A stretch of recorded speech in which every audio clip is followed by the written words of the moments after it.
Let's check out some brand new Mandela Effects. It's been a while, so buckle up. A Mandela Effect is what happens when a group of people have a clear collective memory of something that apparently never happened. Many of these people remember the exact same thing with near identical details. However, these memories are now seemingly different from what's in the history books, newspapers, articles, etc. Put simply, the Mandela Effect is a really weird phenomenon and it has confused and puzzled people for years. So today we're going to cover a ton of new Mandela Effects, everything from classic art, to music artists, to candy, to even a Disney movie. Stick around to the very end so you don't miss a single detail. Like, subscribe, let's get into it. The Scream.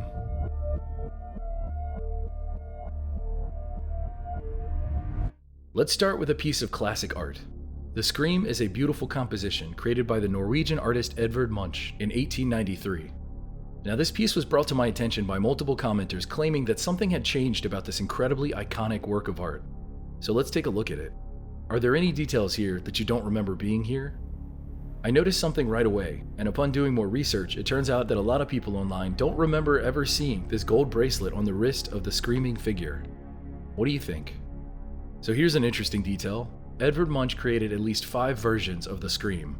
The first in 1893, the second in 1895, the third in 1910, which many art historians believe is a replica painting Edvard made after selling the original 1893 version. The fourth is a lithograph version, and the fifth version is the most mysterious.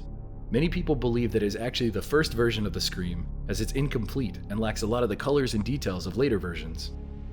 Interestingly enough, the gold bracelet isn't found in all 5 versions, but in the most famous version, the 1893 version, it's prominent, colorful, and once you notice it, you can't unsee it. It's such an eye-catching detail, and yet very little, if anything, has been written or discussed about this. You have to remember, these works of art have been discussed for over 100 years. Every color, every detail, every stroke and choice the artist made, analyzed and discussed. Not only that, these pieces have been recreated for just as long, and no one ever really seems to notice this bracelet. Even the modern-day exacted detail parodies somehow still completely miss this eye-catching golden bracelet.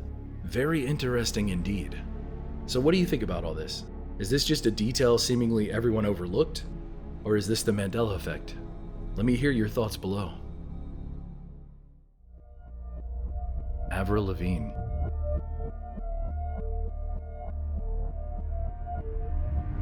Next, let's talk about a much more modern type of art. The milk mustache. The Got Milk advertising campaign, which ran from 1993 to 2014, was created and used to encourage the consumption of milk in the United States of America.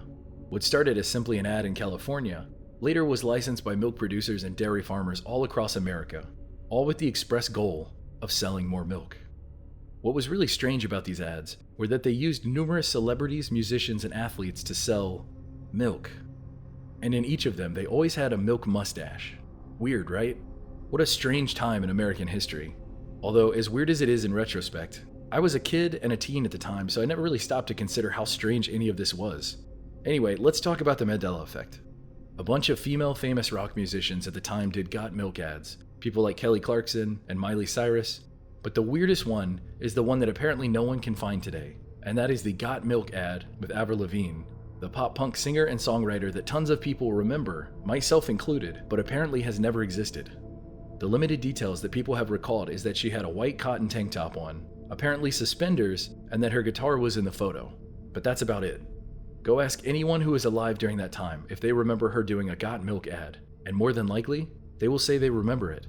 But as far as we can tell, it doesn't exist, and apparently never did. Here's the crazy thing. The Got Milk ads had reached a 90% awareness in America, which is phenomenally successful, meaning 9 out of 10 people had heard of or at least seen one of these Got Milk ads. So the chance of someone seeing one of these ads over the 20 plus years they were made is extremely high. That's what makes this specific Mandela Effect so interesting. We have a list of everyone that did one of these ads, and Avril Lavigne isn't one of them.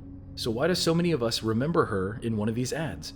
People have gone through the backlogs of these Got Milk ads, and there's nothing even similar to what we're describing. I wish I had the answers, but I don't. Either it existed, and somehow all evidence of it has been deleted or lost, or she never actually had a Got Milk ad, and all of us are somehow simply misremembering the exact same thing. So what do you think? Let me hear it in the comments below. The Rock.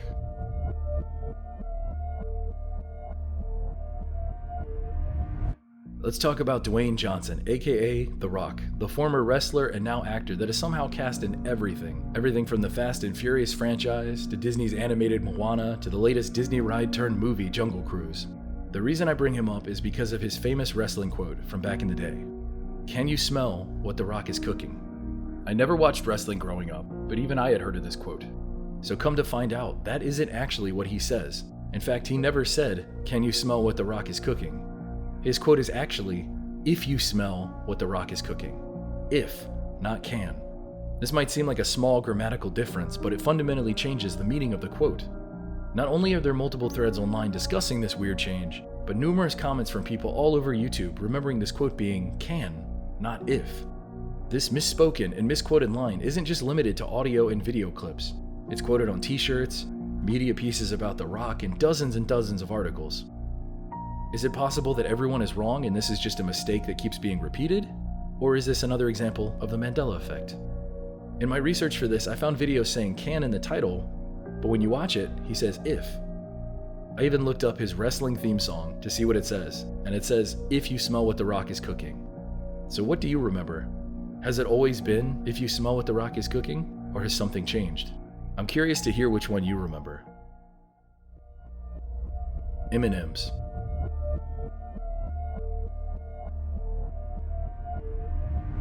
Next up, we're talking about those tiny milk chocolate bites trapped inside of a candy shell.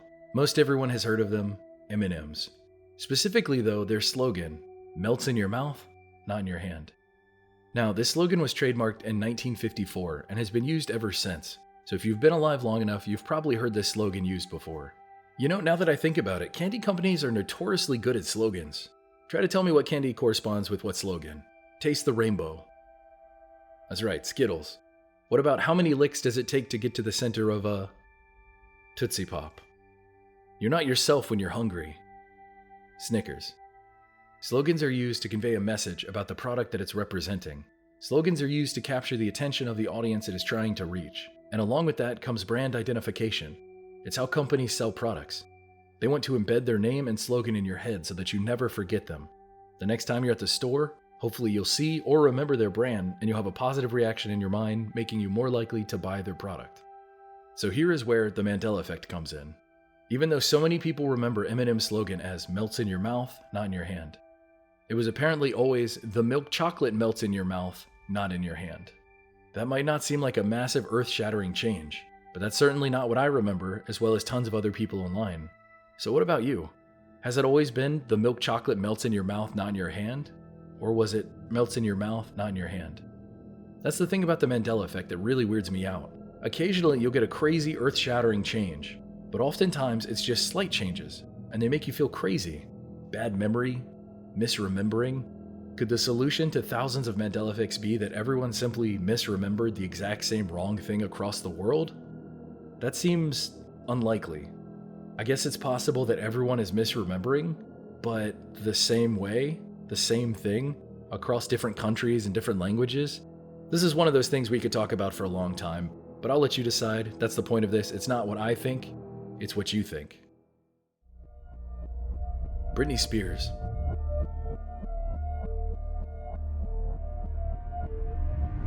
In the past, I talked about a Britney Spears Mandela effect and her missing headset microphone.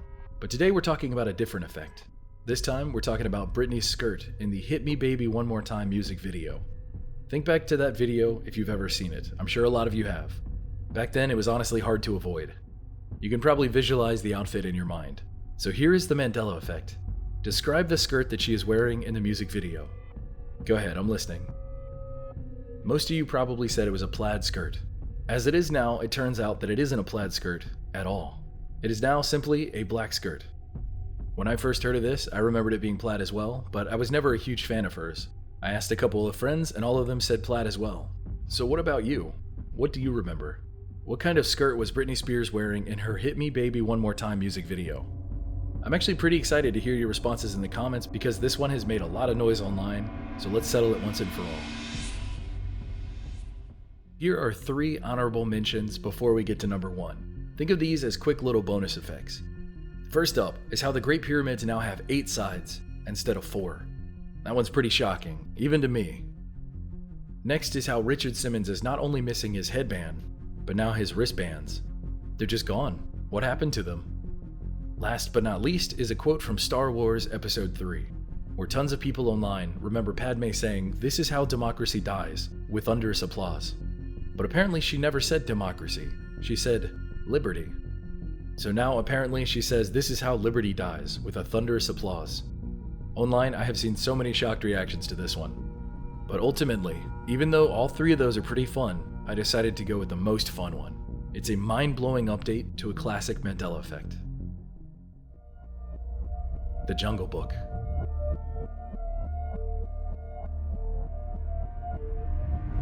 All the way back in the video Brand New Mandela Effects 7, I talked about The Jungle Book.